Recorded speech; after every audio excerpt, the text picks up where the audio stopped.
Jadi perayaannya ini dilakukan dengan ya melakukan hubungan ya seperti mana pada saat itu banyak hal-hal yang semuanya dikaitkan dengan seksualitas ya. Jadi semuanya berbau dengan seks.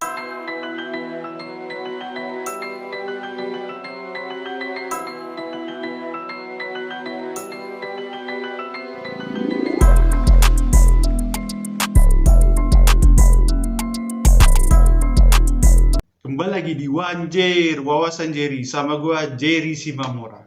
Hari ini gua mau ngejelasin lagi hal-hal unik dan spesial di bulan Februari.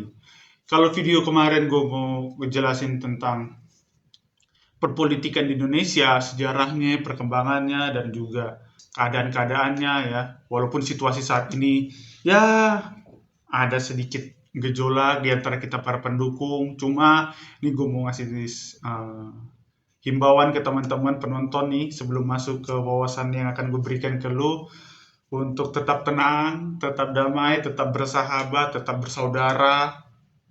Beda pilihan boleh, beda pandangan boleh, tapi juga jangan memutus tali silaturahmi biar selesai pemilu nanti kita tetap berteman baik, tetap bersaudara dengan baik, kita nggak ada anget-angetan, nggak ada emosi-emosi, karena apapun yang terjadi, mau paslon 1, 2, 3, semuanya itu bermimpi dan ingin memimpin untuk yang terbaik buat negara kita. Oke, itu awalan intro dari gua. Nah, hari ini gua mau ngejelasin lagi tentang hari spesial di bulan Februari.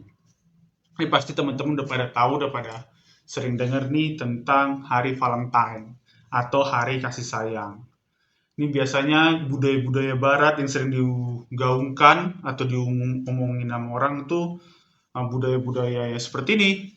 Budaya kasih sayang, walaupun kasih sayang itu harusnya dilakukan setiap hari ya, nggak cuma sesama kita lawan jenis, tapi juga terhadap sesama teman, orang tua, saudara, ke hewan peliharaan ya kan, semuanya. Di sini gue mau ngejelasin perkembangannya sejarah Valentine. Sejarah Valentine ini perkembangannya itu menurut sumber yang gue baca bahwa Valentine ini berkembang dengan dua versi sejarah. Pertama, sejarah melalui sejarah pendeta Valentino. Sejarah pendeta Valentinus ini emang cukup sejarah yang sering kita dengar lah ya untuk mencari tahu tentang nih Valentine bagaimana. Jadi dia ini dulu tuh hidup di zaman Romawi kuno dulu di zaman Kaisar Claudius II. Nah, si pendeta ini termasuk ya namanya pemimpin umat di saat itu kan cukup disegani. Cuma di perkembangannya Raja Claudius II ini nih cukup kejam lah ya, cukup ganas kalau bisa dibilang. Tiran. Dia siap menggasak, membunuh, mencincang lawan-lawannya. Nah, sampai di satu sisi dia nih karena hobinya perang dan jiwa yang cukup ganas, dia meminta untuk semua orang yang belum menikah, laki-laki khususnya, yang masih bujangan, itu untuk ikut ke barisan tentara dia buat perang. Jadi yang masih bujangan tuh, ayo semuanya jadi bagian dari kita nih negara, kita harus perang. Sampai akhirnya membuat para bujangan-bujangan ini menunda pernikahannya. Pernikahannya ditunda. Akhirnya dari sini si pendeta Valentinus ini nggak suka sama keputusan itu. Apa-apaan ini? Masa iya orang mentang karena udah bujang ditarik-tarik terus lu tunda kagak boleh nikah, dan namanya juga cinta sayang, masa ya lu tunda-tunda? Nah, akhirnya si pendeta Valentinus ini diem-diem dia nikahin nih orang-orang pemuda-pemudanya ini. Dia nikahin, dia ya diem-diem lah dinikahin sampai akhirnya ujung-ujungnya itu raja tahu nih. Kok kayaknya gue ngerasa yang aneh ya. Kalau kata Claudius II nih, kalau dalam hatinya nih, kalau kita ilustrasikan nih, kok ada yang aneh ya?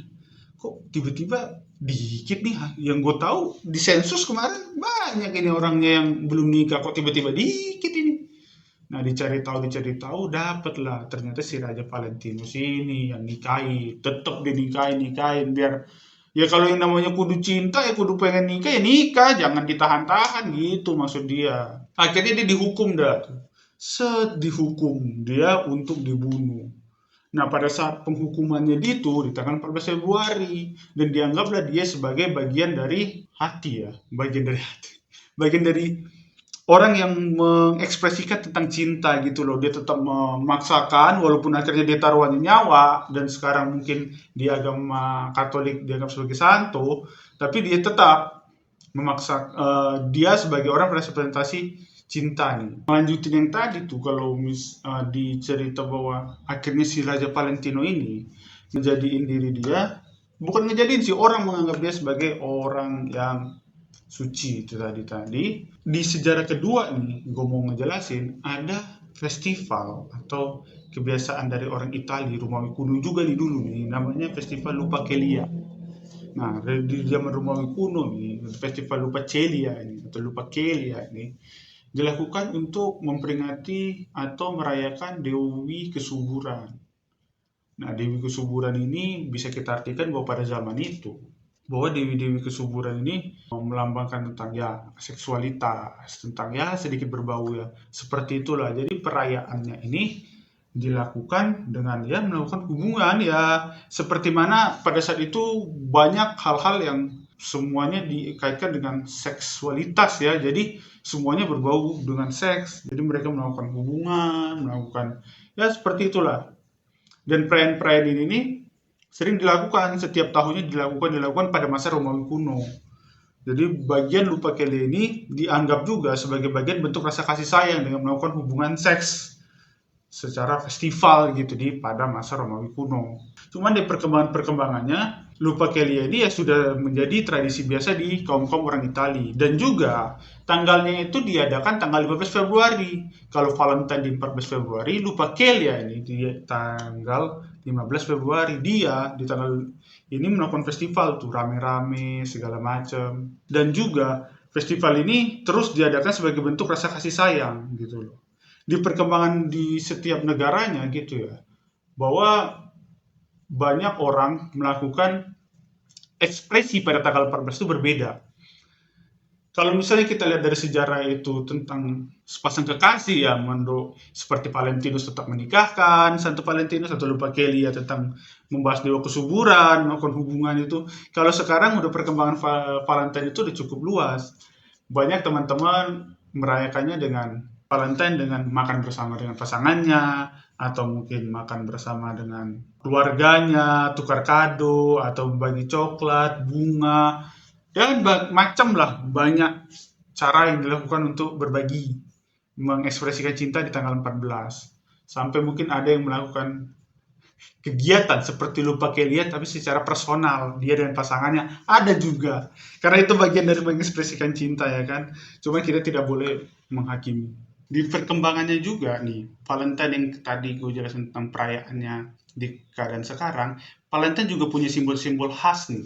Kalau Valentine itu ini bentuk pengekspresian cinta, misalnya pada saat Valentine sering kita ngasih atau beberapa orang ngasih bunga mawar merah, bukannya lagu tip X ya. Kalau lagu tip X mawar hitam salah. Mawar merah. Nih kalau mawar merah itu melambangkan cinta yang membara gitu, merona, besar gitu. Ada juga kita melambangkan sesuatu memberi dengan simbolnya selain bunga biasa kita memberi tanda kartu.